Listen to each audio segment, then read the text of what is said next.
करेंगे modern history का lecture number 8। इसमें क्या देखेंगे हम लोग, और इसके पहले हम लोगों ने क्या देखा था कि क्या हो गया था, ब्रिटिश ईस्ट इंडिया कंपनी को क्या हो गया था, डर हो गया था रसिया से, क्योंकि उस टाइम पे रसिया क्या हो रहा था कि बहुत अच्छे से इवॉल्व हो रहा था, बहुत स्ट्रॉन्ग बहुत पावरफुल कंट्री हो गया था। ठीक है, इसलिए कंपनी क्या था, उससे भयभीत था रसिया के अटैक से। इसलिए उन्होंने क्या करा, किस रूट के थ्रू भयभीत था, ताकि अफगानिस्तान और सिंध के रूट के थ्रू ऐसा ना हो कि रसिया अफगानिस्तान और सिंध के रूट के थ्रू क्या करे, हमारे ऊपर अटैक कर दे। इसलिए उन्होंने क्या करा, इस अपने डर को ओवरकम करने के लिए कंपनी ने क्या करा, अफगानिस्तान को अपने कंट्रोल में ला लिया, उसके साथ साथ सिंध को 1843 में कंट्रोल में ला लिया, और पंजाब को। बिटवीन 1838 से 42 कंपनी ने क्या करा, अफगानिस्तान के अगेंस्ट लड़ाई करा and put under the indirect rule of company, और अफगानिस्तान के ऊपर क्या कर दिया, इनडायरेक्ट रूल अपना डाल दिया। ये सारी चीज़ें हमने पिछले लेक्चर में देख रखा था। ठीक है, अब आगे के लेक्चर में हम लोग देखेंगे, अभी के लेक्चर में हम लोग देखेंगे, पहले सब आउटलाइन देख लेते हैं क्या क्या देखेंगे लेक्चर में। आउटलाइन ऑफ द लेक्चर,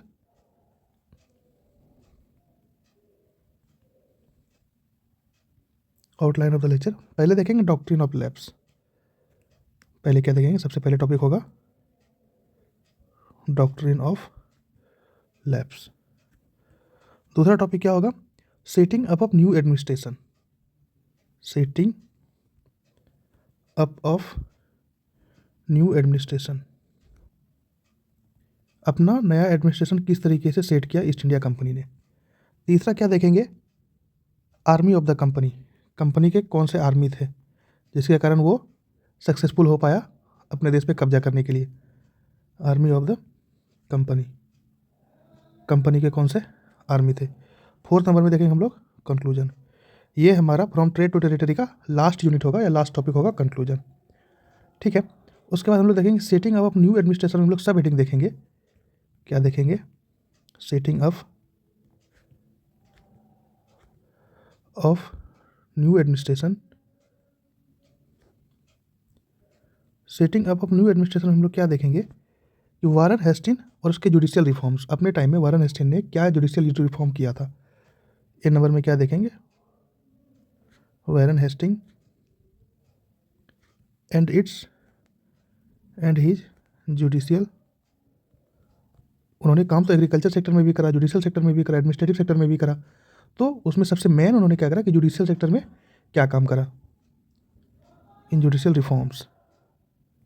ठीक है, बी नंबर में हम लोग देखेंगे function of the collector, functions of the collector, collector का क्या फंक्शन होगा। सी नंबर में देखेंगे regulation act of 1773, regulation act of 1773। उसके बाद translation work, translation work, translation में उन्होंने क्या वर्क करा, जैसे कि कुछ हमारे उपनिषद थे उसको कन्वर्ट कर दिया इंग्लिश में, कुछ मुस्लिम के उपनिषद थे उसको कन्वर्ट कर दिया इंग्लिश में। ठीक है, ये सारे काम उन्होंने करा। अब हम लोग पहला यूनिट पे, पहला टॉपिक पे चलते हैं, doctrine of lapse. Doctrine of lapse. अब क्या है कि हम लोग इसमें कुछ क्वेश्चन देखते हैं। क्या क्वेश्चन देखते हैं कि डॉक्ट्रिन ऑफ लैप्स को किसने इंट्रोड्यूस्ड करा। पहला नंबर है हु इंट्रोड्यूस्ड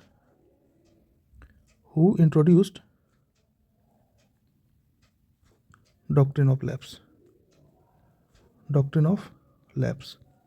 ठीक है, उसके बाद दूसरा देखेंगे what was the doctrine of lapse, what was the doctrine of lapse. तीसरा देखेंगे डॉक्ट्रिन ऑफ लैप्स को एग्जीक्यूट कैसे किया, execution of doctrine of lapse, doctrine of lapse को एग्जीक्यूट कैसे किया। उसके बाद चौथा देखेंगे annexation of Awadh, annexation of Awadh, Awadh को कैसे एनेक्स करा। ठीक है, अब इसमें देखेंगे डॉक्ट्रिन ऑफ लैप्स में रोल ऑफ डलहौजी का क्या रोल था। ठीक है, क्या देखेंगे हम लोग डॉक्ट्रिन ऑफ लैप्स में, डॉक्ट्रिन ऑफ लैप्स में फर्स्ट में है रोल ऑफ डलहौजी, डलहौजी। ठीक है। Lord Dalhousie who was the governor general of India introduce the contentious doctrine of lapse between 1845 to 1856. Lord Dalhousie was the governor general of India. Was the governor general of India.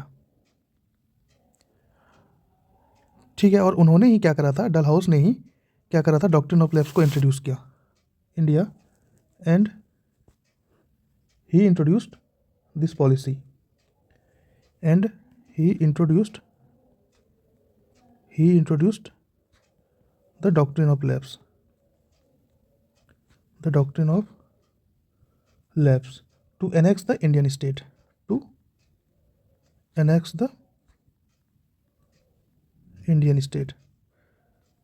in which year? In 1845 to 1856. इस साल में इन्होंने क्या करा था, इस नियम को इंट्रोड्यूस करा था। He was the last Governor General of India before the outbreak of the revolt of 1857. He was the last Governor General of India before the outbreak of revolt, मतलब रिवॉल्ट को शुरू होने से पहले, before the outbreak of revolt of 1857. Post the revolt के बाद governor general of India where called the viceroy under the British crown. इसी governor general को क्या बोलने लगा, रिवॉल्ट के बाद ये गवर्नर जनरल ऑफ इंडिया को क्या बोलने लगा, वाइसरॉय बोलने लगा. Post the revolt governor general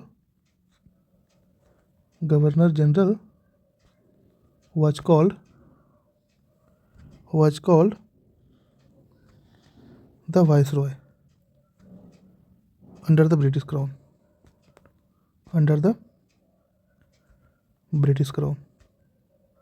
क्या बोलने लगा इसको, वाइसरॉय बोलने लगा अंडर द ब्रिटिश क्राउन. अब डलहाउस ने क्या करा था, ये डॉक्ट्रिन ऑफ लैप्स को क्यों इंट्रोड्यूस करा था? डलहाउसी ने इसको इसलिए इंट्रोड्यूस करा था ताकि इंडियन स्टेट को एनेक्स कर सके. Dalhousie had introduced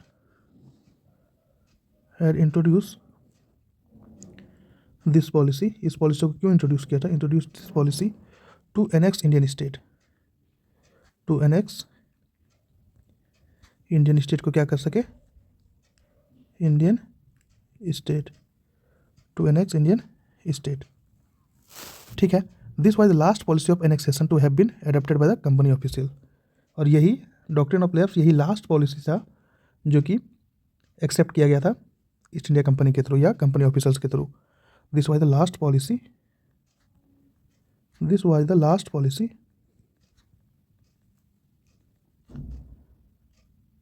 of annexation. This was the last policy of annexation to have been adopted by the company officials. Company officers के थ्रू ये लास्ट एनेक्सेशन रूल था या हड़पने का रूल था, और ये एक्सेप्ट किया गया था कंपनी ऑफिसर्स के थ्रू. अब डॉक्ट्रिन क्या था? What are the doctrine? About the doctrine if any king of any state or a territory died without a natural and legal heir, if any king of any state or a territory, कोई भी state का या कोई territory का king अगर मर गया, died without a natural legal heir, without a natural legal heir, heir बोलते हैं मीन्स उसके वंशज. His territory was to be annexed by the company under the preview of the doctrine. Means कोई भी किंग हो, कोई भी स्टेट का किंग हो या टेरिटरी का किंग हो, अगर वो मर गया बिना नेचुरल लीगल हायर के मतलब बिना नेचुरल मीन्स उसके बेटे होना चाहिए, कोई मेल होना चाहिए उसके फैमिली में, राजा के फैमिली में कोई मेल होना चाहिए ताकि वो राज करे। और अगर अगर राजा मर गया, कोई उनके लीगल सन नहीं है, नेचुरल लीगल सन नहीं है, तो वो क्या होगा, वो राज्य कंपनी के अंडर में चला जाएगा। किसके through? By the preview of the doctrine legal heir his territory was to be annexed, his territory was to be annexed, उसकी टेरिटरी को क्या कर दिया जाएगा? एनेक्स्ट कर दिया जाएगा by the company, by the company under the preview of doctrine. किसके प्रीव्यू में?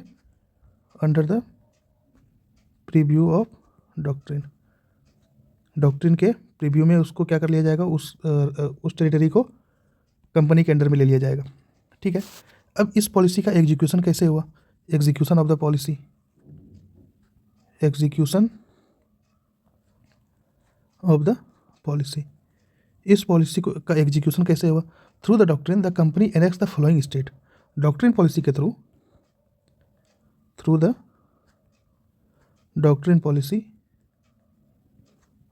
Policy company annexed following state, company annexed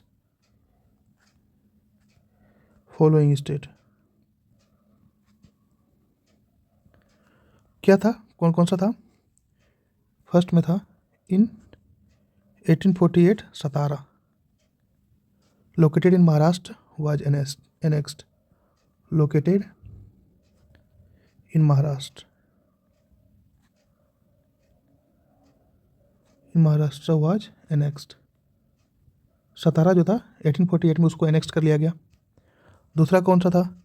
Sambalpur इन 1850, संबलपुर इन उड़ीसा में जो संबलपुर था उसको एनेक्स्ट कर दिया गया, वाज एनेक्स्ड। तीसरा कौन सा था? मध्य प्रदेश में कौन से प्रोविंस को एनेक्स्ट कर दिया गया? उदयपुर, नागपुर और झांसी इन मध्य प्रदेश,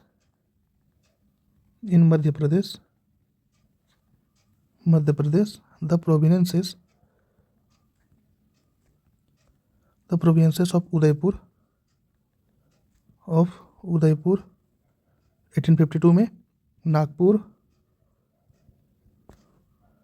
1853 में एंड झांसी 1854 में, वेयर एनेक्स्ड साइमल्टेनियसली, एक साथ साथ इसको where annexed simultaneously,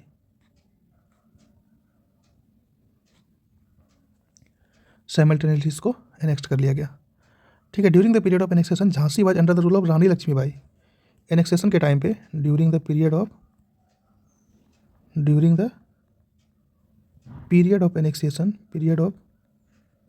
annexation Jhansi was under the rule of Rani Lakshmibai. किसके रूल के अंदर था? Rani Lakshmibai. Her original name was Manikarnika. Rani Lakshmibai का ओरिजिनल नाम क्या था? Her original name was Manikarnika. उसके ओरिजिनल नाम क्या था? Manikarnika. After the death of Rao Gangadhar Rao,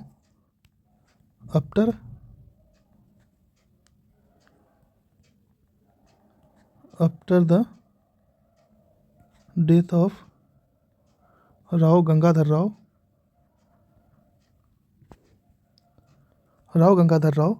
his widow, उनकी जो विधवा थी, his widow wife Manikarnika means Rani Lakshmibai, his widow wife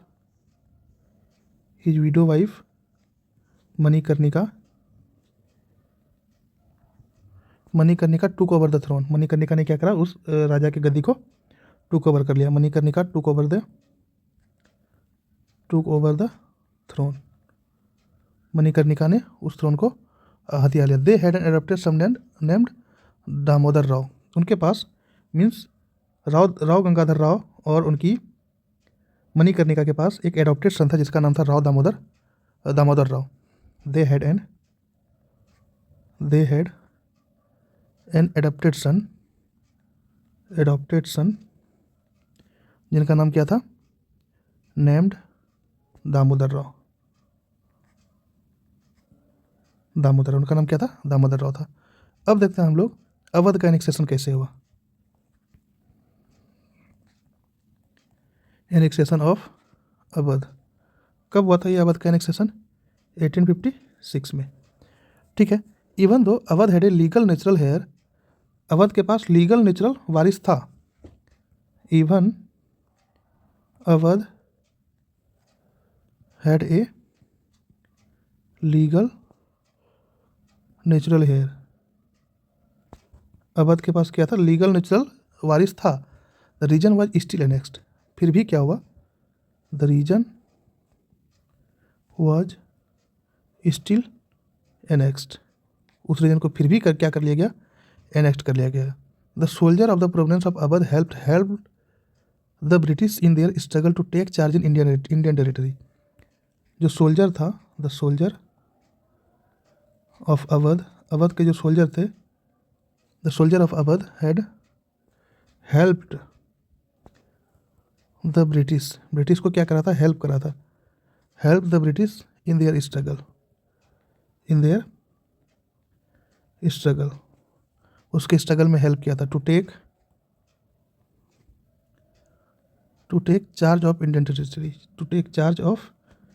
Indian territory, Indian territories का जो चार्ज ले रहा था ईस्ट इंडिया कंपनी, उसको चार्ज को लेने में क्या करा था, अवध ने बहुत हेल्प किया था ब्रिटिश इंडिया कंपनी का, इंडियन टेरिटरीज। ठीक है। उसके बाद so being a friend state they convinced a nation that the company would never annex the state. इसलिए फ्रेंडली स्टेट होने के नाते मीन्स क्या था कि अवध और ब्रिटिश इंडिया कंपनी एक फ्रेंडली के रूप में हो गया। तो एक फ्रेंड होने के नाते अवध को ये लगा कि कंपनी उसका कभी भी स्टेट को एनेक्स नहीं करेगा। So being a friend state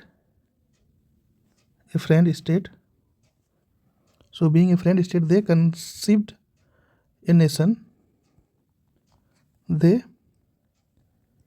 conceived a nation that the company would never annex the state. The company would never annex the state. Company को ये लगा, अवध को ये लगा कि कंपनी उसके स्टेट को कभी भी एनेक्स नहीं करेगा। लेकिन क्या हुआ यहाँ पर, but the official played smart and annexed Awadh on the ground of misgovernance या मिस मैनेजमेंट। लेकिन यहाँ पर कंपनी ने क्या करा, बहुत स्मार्ट प्ले करा। But the officials played smart and annexed Awadh को क्या कर लिया, एनेक्स्ट कर लिया। किस बेसिस पे, on the ground of misgovernance या mismanagement, on the basis of misgovernment या मिस मैनेजमेंट, के बेसिस पे क्या कर लिया, उसको एनेक्स्ट कर लिया। Thereby angered by the treasury the soldier of Awadh took part in revolt of, इसलिए क्या हुआ, thereby soldier of Awadh took part in revolt of 1857. Thereby the soldiers of Awadh के जो सोल्जर थे उन्होंने किस में भाग लिया, टुक पार्ट किया, revolt of 1857। Soldiers of Awadh took part in the revolt of 1857। इसलिए उन्होंने क्या करा, 1857 की रिवॉल्ट में भाग लिया, हिस्सा लिया। ठीक है। अब हम लोग देखेंगे दूसरा topic, setting up of new administration.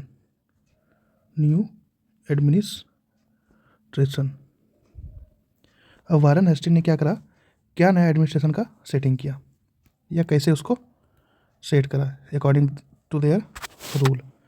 वारन Hasting become the governor general in 1773 to 1785. Warren Hastings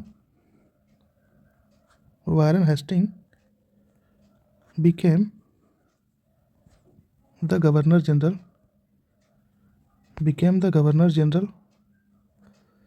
in 1773 to 1785.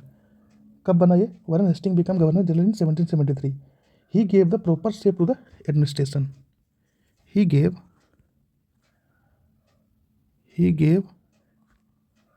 the proper shape to the administration. Administration को क्या करा उन्होंने? प्रॉपर शेप दिया. हेस्टिंग के पहले, before Hasting, 3 administrative units were present in India. Before Hasting के पहले, before Warren Hasting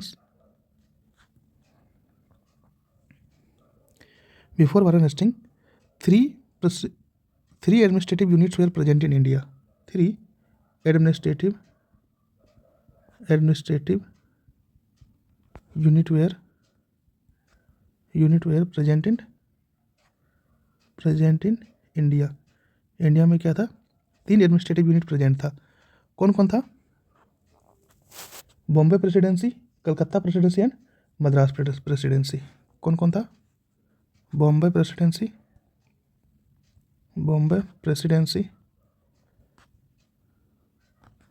Madras presidency and Kolkata presidency.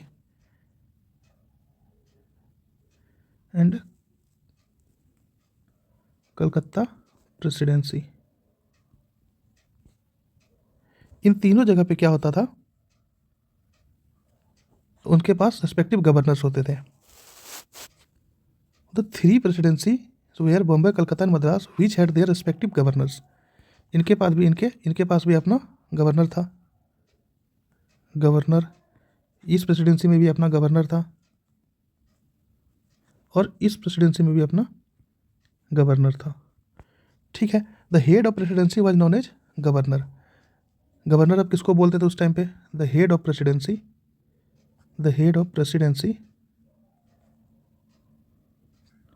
Was known as governor बोलते थे उनको, head of presidency. In 1773 the governor of Bengal was made the governor general who had their council. Governor of Bengal को क्या बना दिया गया? Governor general. ठीक है. In 1773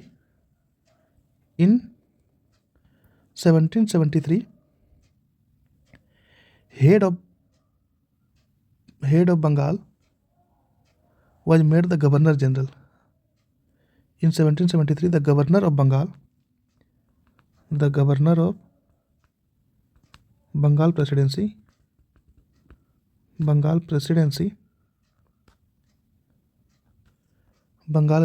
the head of Bengal was made the governor general. Head of Bengal या फिर Bengal presidency का जो हेड था उसको क्या बना दिया गया? गवर्नर जनरल बना दिया गया. The governor of Bengal presidency were made the governor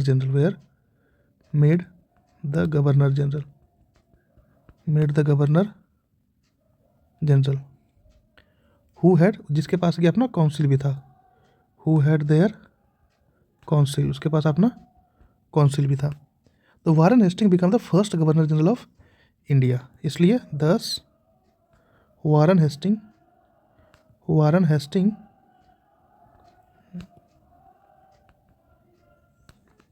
become the governor general of Bengal. क्योंकि बंगाल में उस टाइम पे गवर्नर कौन था? बंगाल प्रेसिडेंसी का गवर्नर कौन था? वारन हेस्टिंग. इसलिए उन्होंने क्या करा? बंगाल प्रेसिडेंसी के जो गवर्नर थे उसको क्या बना दिया? गवर्नर जनरल बना दिया. और बंगाल प्रेसिडेंसी के पास एक अपना काउंसिल भी था. ठीक है. अब देखते हैं हम लोग कि जुडिशियल रिफॉर्म्स क्या करा उन्होंने. वारन हेस्टिंग ने जुडिशियल रिफॉर्म क्या करा? Judicial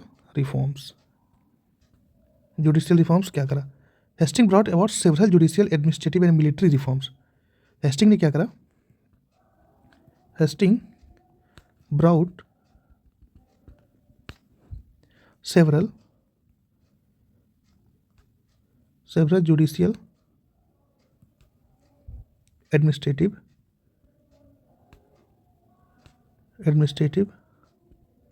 and military reforms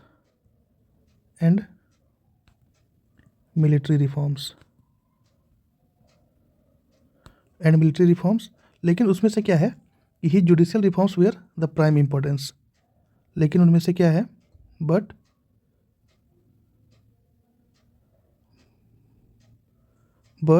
he judicial reforms were the prime importance, but his judicial reforms were the prime importance. अब क्या करा उन्होंने क्या करा, डिस्ट्रिक्ट लेवल पे कुछ चीज़ें किया और कुछ चीज़ें कहाँ करा, कलकत्ता लेवल पे। ठीक है, तो डिस्ट्रिक्ट लेवल पे उन्होंने क्या करा, डिस्ट्रिक्ट लेवल पे करा दो चीज़ें। Eight the district level he made 2 courts. उन्होंने क्या करा, ही मेड 2 कोर्ट्स। उन्होंने क्या करा, 2 कोर्ट्स बनाया। कौन कौन से, दीवानी अदालत which was under the charge of British European collector and फौजदारी अदालत। कौन कौन सा बनाया, डिस्ट्रिक्ट लेवल पे 2 कोर्ट्स कौन कौन सा बनाया, दीवानी अदालत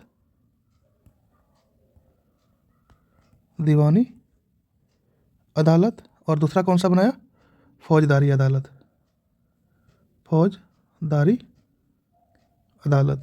दीवानी अदालत किसके अंदर था, दीवानी अदालत under the charge of British European collector, under the charge of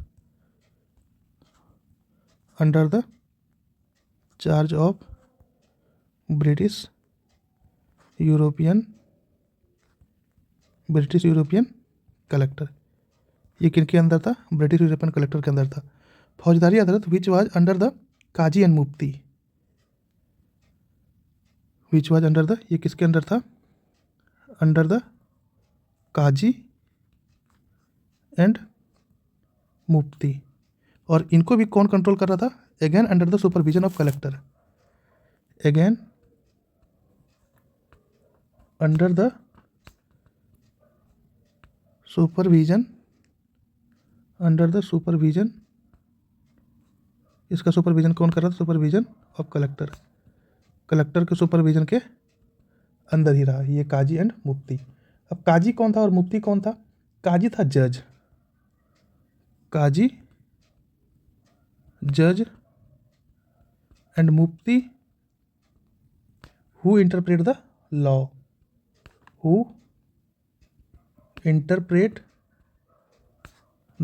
law, जो कि लॉ को क्या कर रहा था, इंटरप्रेट कर रहा था। ठीक है, ये हो गया आपका डिस्ट्रिक्ट लेवल पे। अब क्या था, these courts at the district level were the general courts. ये जो डिस्ट्रिक्ट लेवल पे कोर्ट था इसको हम लोग क्या बोल दिए, जनरल कोर्ट बोल दिए। क्या बोल दिए, ये जनरल कोर्ट। ठीक है, at the Calcutta level, Calcutta level पे क्या था, एट द कलकत्ता लेवल पे क्या था, 2 appeal courts were established, 2 appeal courts were established, 2 appeal court को इस्टेब्लिश किया गया। कौन कौन से कोर्ट इस्टेब्लिश किया गया, दीवानी अदालत एंड द फौजदारी अदालत। इसमें भी क्या किया गया, कलकत्ता लेवल पर भी 2 चीज़ों को इंट्रोड्यूस किया गया। क्या क्या, दीवानी अदालत एंड फौजदारी अदालत।